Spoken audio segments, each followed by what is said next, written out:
কি নিঃশব্দে বীভৎসভাবেই না আমাকে খুন করেছ।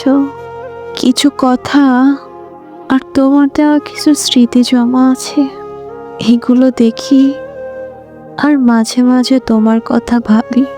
এই কি সে তুমি যে আমাকে প্রথম দিনে বলেছিলে অনেক ভালোবাসবো তোমায়, অথচ দেখো তুমি আমায় ভালোবাসলে ঠিকই, ভালোবাসার মতো ভালোবাসলে না। তুমি বলেছিলে কখনোই ছেড়ে যাবে না, কিন্তু দেখো তুমি ছেড়ে গেছো। তোমাকে নিয়ে লিখতে ইচ্ছে করে অনেক কথা, কিন্তু কেন জানি কলম বলে এর নিয়ে আর কি লিখবি, সেটা তোর হয় নাই। শুধু শুধু এত স্মৃতি জড়িয়ে কি করবি? তার থেকে বরং রাবার হ, মুছতে থাক অতীতের স্মৃতিগুলা, যাতে নতুন করে আর না মনে পড়ে। যখন সন্ধে হয় তখন ইচ্ছে করে সারাদিনের যত ব্যস্ততা ছিল, হয়তো ব্যস্ততার মাঝে তোমাকে ভুলে থেকেছিলাম। সন্ধ্যের পরে তোমার কথা ভীষণ মনে পড়ে। বিশ্বাস করো, বিশ্বাস করো, সেই মুহূর্তটা না বড্ড বাজে, কি বিষাক্ত লাগে।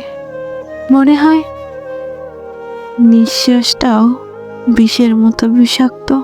এই শহরে কত মানুষের মন ভেঙেছে, আমিও তাদের মতো একজন।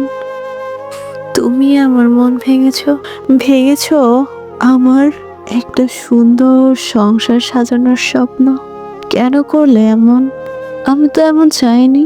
তুমি জানো আমাকে কত মানুষ ভালোবাসে, অথচ অথচ আমি সবার মাঝে না তোমাকে খুঁজি। একটু যদি তুমি আমাকে ভালোবাসতে, আমি তোমাকে খুঁজি যে তুমি আমায় ভালোবাসবে, কিন্তু তুমি আমায় ভালোবাসো না। অভিনয় করেছো আমার সাথে কি নিখুঁত ভাবে। অভিনয় তুমি পারদর্শী, পর্দায় তোমাকে মানাবে ভালো, ইচ্ছে করলে পর্দায় যেতে পারো। আমি ভেবেছিলাম তুমি আমাকে কখনোই ঠকাবে না, ঠকে গেলাম। অবশেষে কি বলতে ইচ্ছে করে জানো? প্রিন্সেস ডায়নার মতো সেই উক্তিটা, আমি যাকে ভালোবেসেছিলাম সে ছাড়া পুরো পৃথিবী আমাকে ভালোবেসেছে। এই লাইনটা আমি বারবার বলতে চাই, আর তোমাকে মনে রাখতে